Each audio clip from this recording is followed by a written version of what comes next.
Onivia, League of Legends highlights.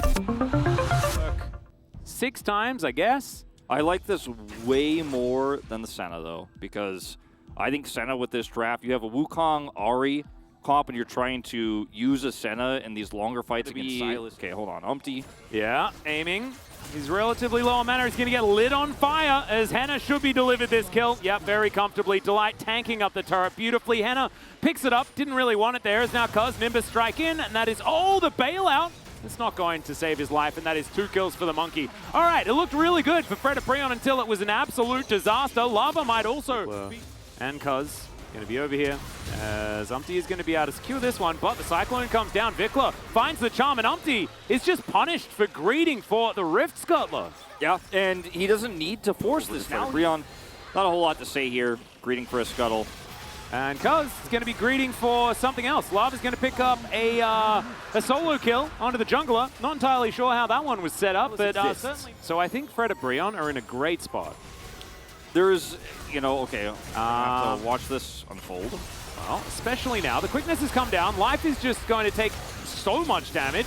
Hostile takeover came in there as now Cuz just getting thrown around like a ragdoll. Delight just controlling this fight right here. Lava is trying to keep himself alive, but the Abduct is not going to be enough to save him. Orbit Deception not doing the damage that it wants to. Or not.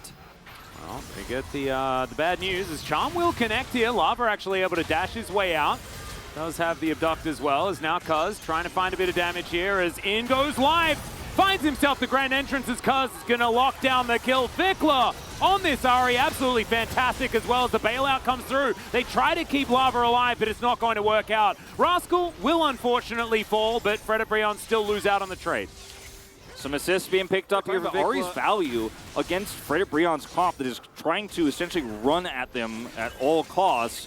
Someone is always going to get charmed. Someone is always going to be loser. Now, if you could still steamroll your way through the rest of the fight because one charm isn't enough to stop He's all one of the players that we're like, all right, you can play it. You can pick it up. I think we're putting him on the list. I think he's solidly there. And he's, you know, playing alongside Aria is okay. Oh dear. Okay, well, World Ender comes through, but I think it might be the Lord's World that is ending. It takes a little while, and we'll give Lava some time to get in there.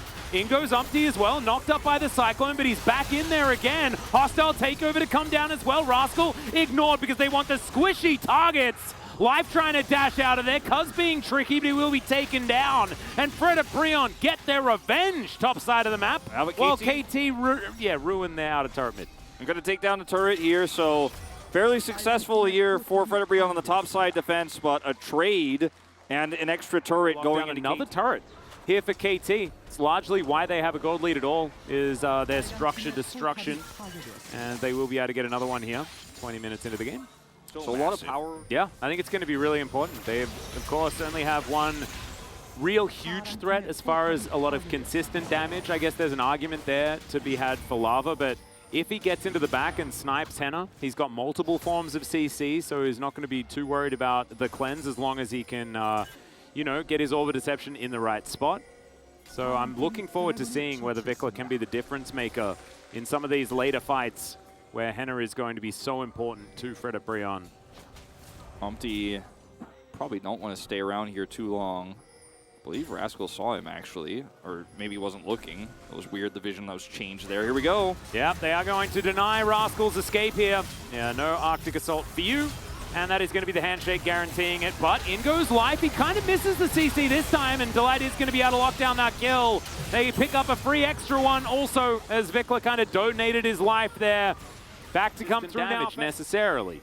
You can, but you're not going to be doing as much as Henna when he hits a few items. As Flash comes out from Delight, trying to get himself to safety. It's going to be difficult, though, as Umpty at least throws through the ultimate. Now Henna with red and white guns, but he's zoned out of the fight. Just can't get through the wall here. Finally, Gale forces in as Lava picks up that first kill. Henna now in the backline, able to DPS. Some knock-ups, some good disengage from KT, but the chains will connect. Lava gets the Kingslayer off as well, but Fredit BRION had no follow-up. They're not able to go in and protect their Silas. And we will have our second Infernal Drake of the game spawning. KT managed to get the first. Soul Point available for them. They can lock this one down. But Fredit BRION do have control of the river, while KT have control of mid lane.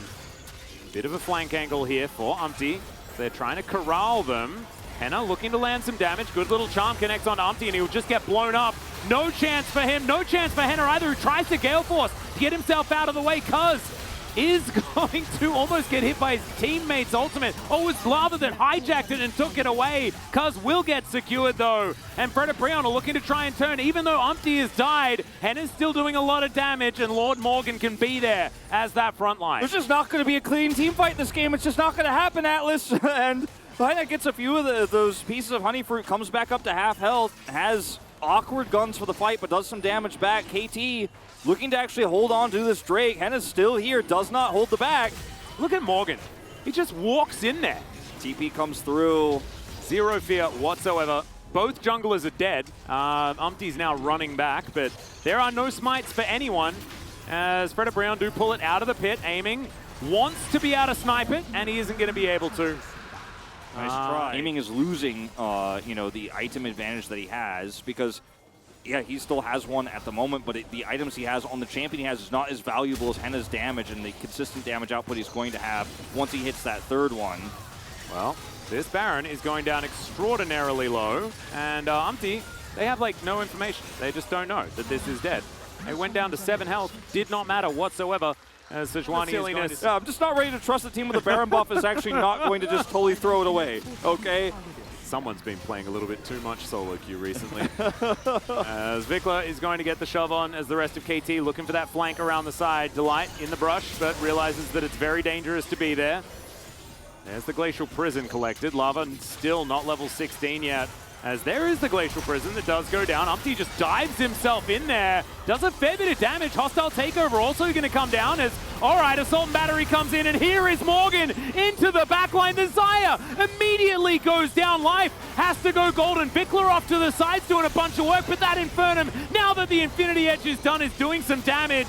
But Vikla still alive. He's the dangerous one. It's Cuz trying to get in there, and Vikla's going to kite them. Henna, can he stay alive? Is the question. He's down so low as Rascal was threatening. He doesn't have the ulti available though. And KT somehow limped through the team fight. They have the better items here at this point, and the Xayah, does go down, but does a ton of damage on the way, and Henna isn't there to actually follow the damage. He's a low-range AD carry. He's basically an ult button at this stage in time, even with the IE done, when the hard engage is that far away from where he's standing. So even though the engage is amazing for Morgan and Umpty, it's not enough if there's no follow-up. And Lava is playing a melee champion. He's playing the silence. Seriously, I don't think that this game would look anything like what it does if Vikla wasn't playing so extraordinarily well. As now Lava going to dive in yet again, find some quickness value, flashes on top of the Ahri as well, but the Spirit Rush is available once again. An explosion of damage, and there goes the Renata Glass, because aiming can Blade Call to get a bunch of this damage onto Henna and to Umpty, whilst the rest of KT are dealing with the Aatrox. And now Umpty, yep, not long for this world. KT will pick themselves up an ace. They are just playing better, Wolf. It's one of those KT 2-1, nothing to see here angles. Absolutely. There were definitely no problems in game 1. We were not behind game 2. We could just let it go game 3. A lot of awkward skirmishes, but we were dragged across the finish line by a really nice disengage there when Fredit BRION decided to pull the trigger on the bottom side. KT Rolster, the better team tonight, and they are going to, for the first time since franchise history, take a playoff spot with They will. 2-1 victory, enough to guarantee it. They all